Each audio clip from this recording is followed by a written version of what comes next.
I wear pink every single day. Everything that pertains to me is pink and bubbly and fun and lighthearted. I want to continue to pay homage to my younger self. She really loved pink and I'm just honoring her wishes. And I'm grateful to be here at MTV being interviewed with the pink backdrop. I love this. This is like so me.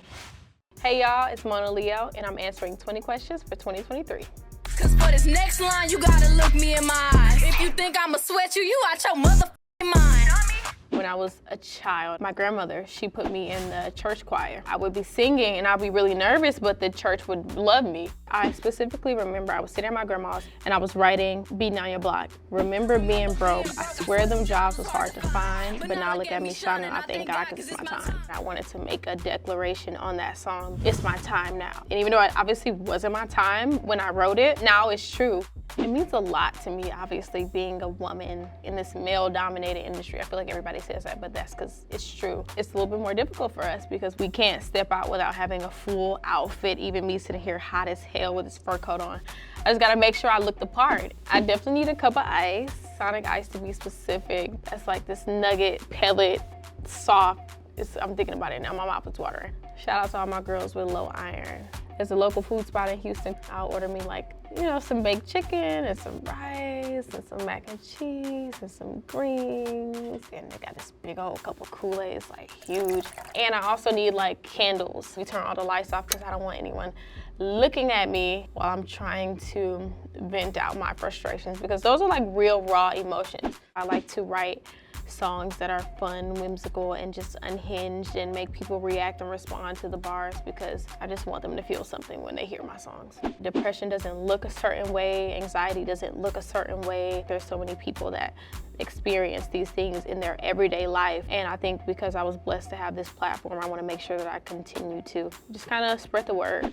Frank Ocean, I would pass out if I met him. Tyler, the Creator, I would pass out if I met him. Beyonce, I almost passed out when I met her. Megan Thee Stallion, I love her. I think she's the epitome of like what a woman is. I like to tap into this like source, this little water well on the inside of me that like fuels me. When people hear my music, they think that I'm this aggressive person. I get overwhelmed and sometimes I feel certain things and I like to vent those frustrations via obviously my music as opposed to going out and like smacking the hell out of somebody.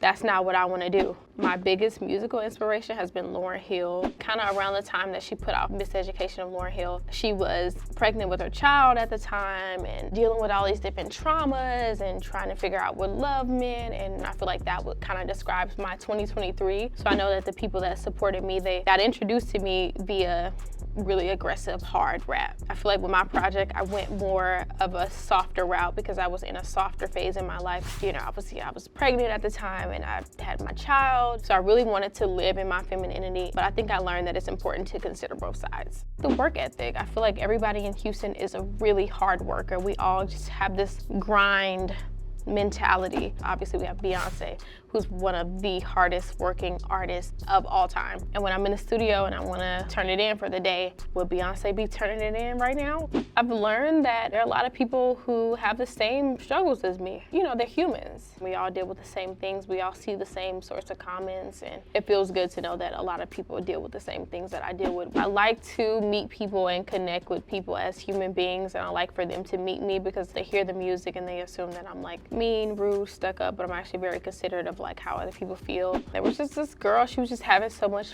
fun in the crowd and she just like, boom, flashed her boobs. And I was just like, okay, girl. I just only seen like stuff like that on TV.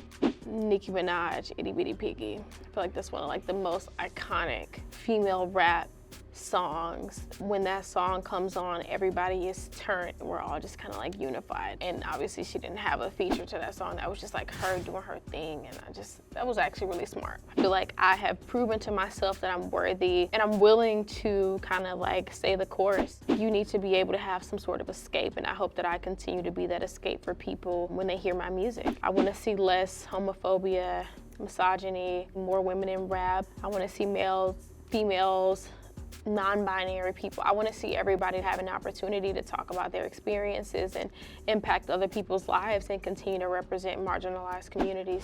So I hope y'all learned a little bit more about me. Make sure to celebrate Women in Rap Week with us on MTV.